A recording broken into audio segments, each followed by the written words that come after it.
We finally have our first look at the new Hunger Games movie Sunrise on the Reaping, and it is looking good. Welcome to Movie Flame. I'm Morgan Ross, and today I'm going to break this trailer down shot by shot, point out Easter eggs, point out behind the scenes facts, and explain what exactly we're seeing. Just to let you know, this channel is your home for everything Hunger Games and Sunrise on the Reaping. I'll be making breakdowns and reviews for everything that comes out, so make sure you subscribe so you don't miss anything. Now, let's get into this and break this trailer down. So we start off with a shot of District 12's Hall of Justice, and right away, I already have something to comment on. This film takes place 24 years before the original film, and the Hall of Justice building changed during that time. And honestly, I think that the older version looks way better with the cutout of the brick. And in the older version for Sunrise on the Reaping, they have the Pan Am logo carved into the building. Meanwhile, 24 years later, they got rid of that and had to hang a separate flag for the Pan Am logo. Looking at these peacekeepers, we add another variation of their uniforms to our list. It looks like they have the armor of the peacekeepers from the first movie, the helmet of the peacekeepers from the other prequel, Ballad of Songbirds and Snakes, which takes place 40 years before this, and it looks like they also have masks, which are reminiscent of the masked helmets the peacekeepers have in Mockingjay. So this is sort of a combination of every single version of the armor we've seen, although this mask is more like a gas mask. We then get a look at Drusilla Sickle, who currently holds the position that Effie held in the original series, and she's been doing this since the first Quarter Quell, so this is her 25th year being an escort. She is so book accurate, wearing the yellow officer's jacket, and just as the book said, she tried to style by incorporating two different fashion trends, military and sassy. You can see the military medal she's sporting, and the yellow certainly does give off sassy vibes. Just like in the book, she also has wings coming off of her hat, and the costume designer Trish Somerville brilliantly just made the hat be an entire bird. The only thing it's missing is the visor that the book described. Also, Trish Somerville returns for this movie after working on all of the films besides the first one, and she's honestly done a phenomenal job now through 5 movies. Getting back to Drusilla though, if we look at her face, they perfectly had her skin be pulled back. And if you look closely, they even added the thumbtacks that are doing this, which is another thing straight from the source material. I love it.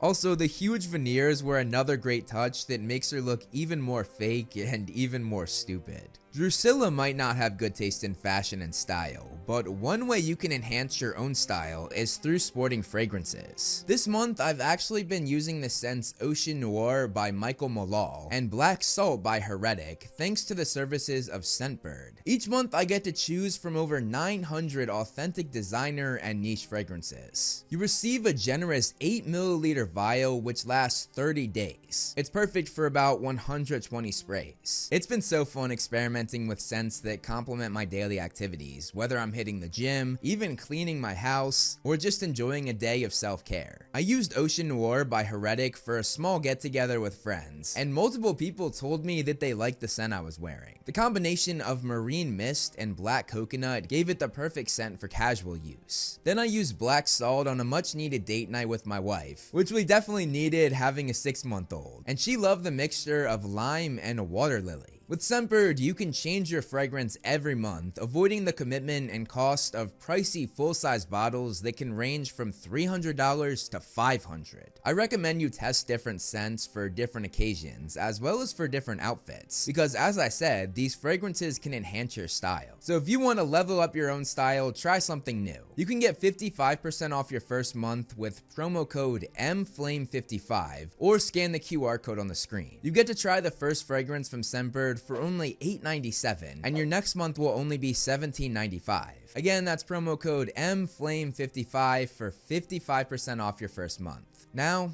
back to the show. I'm not really sure what Drusilla is being pulled up on. That was not in the book. I guess it's just her being so plastic that she needs help to move, which is a cool thing for the movie to throw in there. And I guess these guys helping her are from the Capitol because they're not wearing Peacekeeper armor. If I had to guess, I'd say that they were Capitol citizens who were hired privately by Drusilla. She might have opted to do this because most Peacekeepers were District 2 citizens, and she might not have wanted somebody from the district watching over her. And I think that they're private help even more when I see the other two people up there with her. They look like her personal assistants, who Drusilla even made match her yellow outfit. We get a look at the names in the bowl, and interestingly, they're orange this year. In the 74th and 75th games, they were white. But then in the 10th Hunger Games, they were sort of yellowish, or it could have just been white paper that was faded. But either way, orange is a new one. There was no mention of it being orange in the book though. Behind the crowd, there are factory pipes, which were not present behind the crowd 24 years later. In Ballad, much of 12 had this factory piping though. They even did the reaping in front of them. So we can sort of see how the district has transformed over time as they slowly got rid of these exposed pipes and factories. We then get a shot of the arena for the 50th Hunger Games, and in the next shot, we see the starting point. As you'll notice, there are way more tributes than normal, and that's because this Hunger Games has doubled the number of tributes, which celebrates the second quarter quell. Instead of 24 tributes, there were now 48.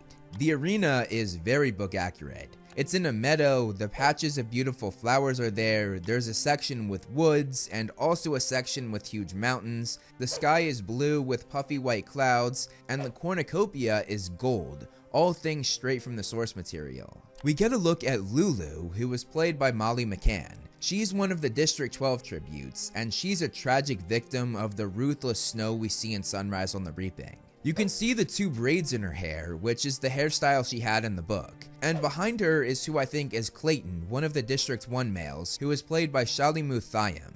Their outfits are definitely interesting, almost looking like a fancy robe, which I did not expect. But as we see later in the trailer, it appears they can be stripped down and taken off. After that, we get a shot of Ampert Ladier, played by Percy Daggs, who is actually Beatty Ladier's son. We of course know Beatty from the original series, being the genius tech mastermind behind all of the propaganda videos. Ampert is part of what becomes known as the Newcomers, an alliance that almost half of the tributes made, who vowed to have an alliance until they killed all of the career tributes. Ampert looks at Haymitch, who is kind of the leader everyone in the Newcomers looks to, and this is our first official look of Australian actor Joseph Zeta in this role. You'll notice that he has blonde hair and blue eyes, just like Woody Harrelson, who played Haymitch in the original series. This kept film continuity, but actually differs from how he looks in the books, because there, he had dark hair and gray eyes. This is sort of significant because those with blonde hair and blue eyes were from the richer part of 12, or the merchant section,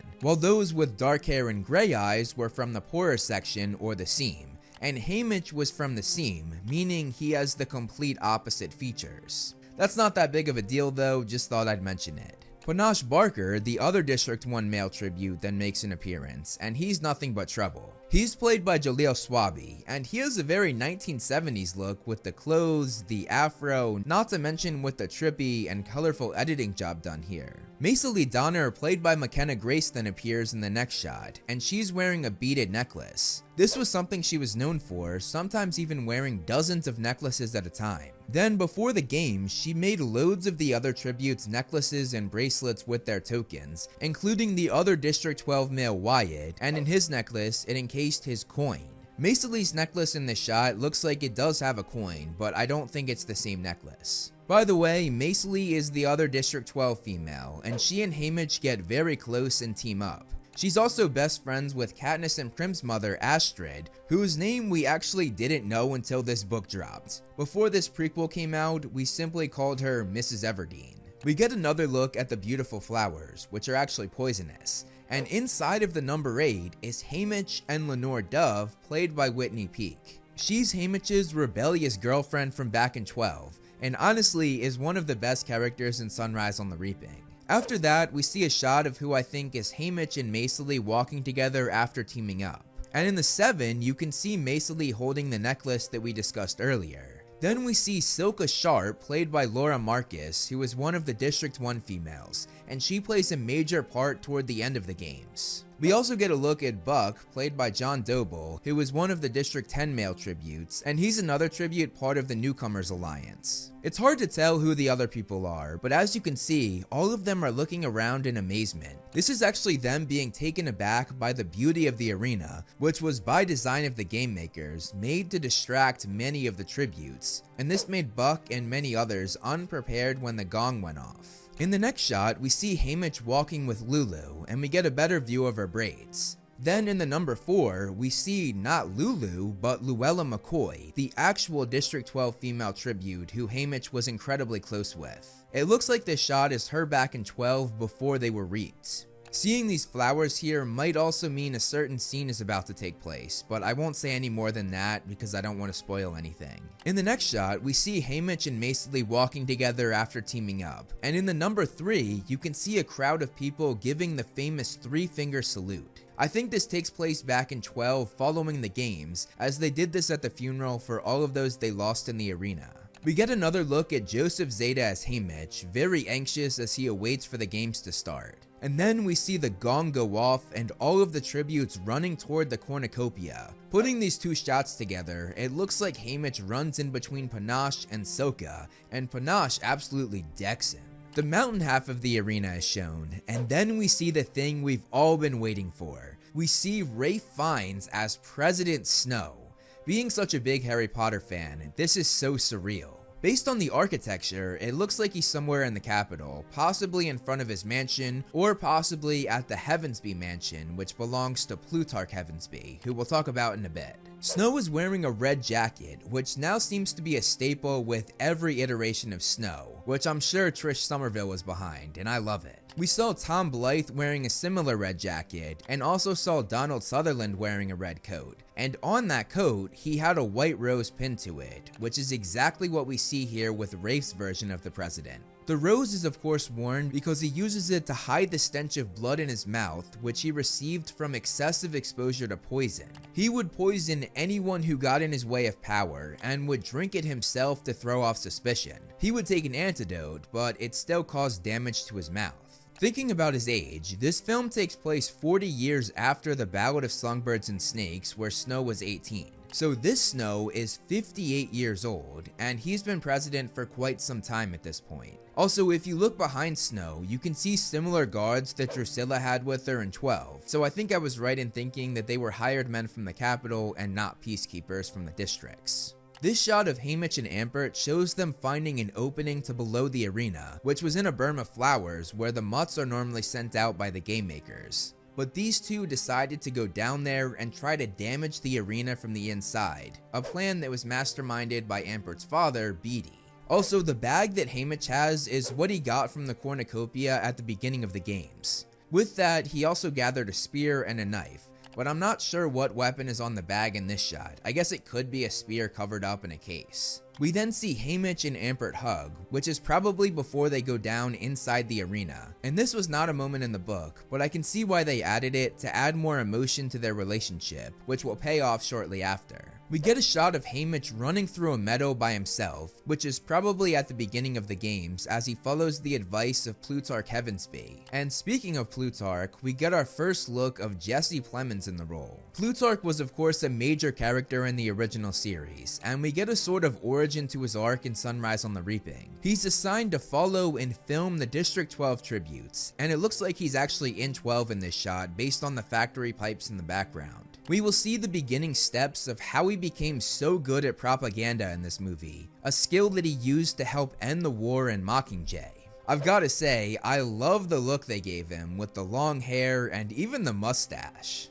In the next shot, we get a look at Lenore Dove and her geese, which takes place outside the barrier of District 12. She and these geese have a lot of deeper meaning in the story, as well as in Haymitch's future. Haymitch then comes up behind her, and we see them share a moment. I believe this is in the beginning of the film and actually takes place on Haymitch's birthday, which this book reveals shares a day with the Reaping every year. So this means that when we meet drunk Haymitch in the first book and movie, this would have been his 42nd birthday, which makes it even more tragic. You'll also notice that Lenore Dove is playing an accordion, And this is noteworthy because her musical background comes from the Covey, the group that Lucy Gray Baird from Ballad of Songbirds and Snakes was a part of. They were a sort of nomad group who eventually made a home in District 12. Lenore Dove then gives Haymitch a flint striker, which depicts a serpent's head hissing at a mockingjay. And this is actually the logo that was on the cover of this book, as well as in the title card for the movie. Also, the flint striker was forged by Tam Amber, who was a character in Ballad and was a part of the original Covey with Lucy Gray. This flint striker becomes Haymitch's token, which he takes into the arena, and he uses it in ways that the game makers wouldn't like. We see him actually use it back at his home in 12, and we get our first look at Haymitch's little brother Sid, played by Smiley Bradwell. And we see him use it again with Lulu, and I believe this is when they were testing out a bunch of rocks with the flint striker so they could make dinner, specifically potatoes. Also, you'll notice that Lulu has blood all over her forehead. This was most likely from the bloodbath, as there was someone who jumped in front of her and saved her, so that might be their blood. I'm gonna leave it at that though, because I don't want to spoil anything. And we get another huge reveal as we get our first look at a young Effie Trinket played by Elle Fanning. When Drusilla fails to arrive, Effie steps in to help her little sister Proserpina with her school project, which was styling the District 12 tributes. And you can see Proserpina behind Effie in this shot, along with her project partner and fellow classmate Vitus. It looks like Trish Somerville gave us another iconic Effie look, although it is very different than how the book described her in this scene, because there she had purple hair. In the next shot, we get a look at Haymitch and Maisily making their way through hedges that Haymitch used a blowtorch to get through, and this leads them to the edge of the arena, a place that will be a very important location for the movie. And we get another shot of the two, and it looks like Maisily got hurt with all of those cuts or possibly burns on her neck and face. Also, I'll just throw it out there, Maisily having bangs like this could be the result of the most popular Hunger Games fan film about the 50th Hunger Games. The actress for Maisily in that short film was always used to depict Maisily throughout everything that the fans did, whether it be quick edits on YouTube or TikTok, or posts on Tumblr, Twitter, and even MySpace. I wouldn't be surprised if that look for Maisily was so iconic that they decided the film version of Maisily should have bangs as well. And I looked in the books, Maisily is never described to have bangs, so it's not like that hairstyle was taken from the source material. After that, we see an axe being held by who I assume is Silka, and Haymitch running for his life and holding his stomach.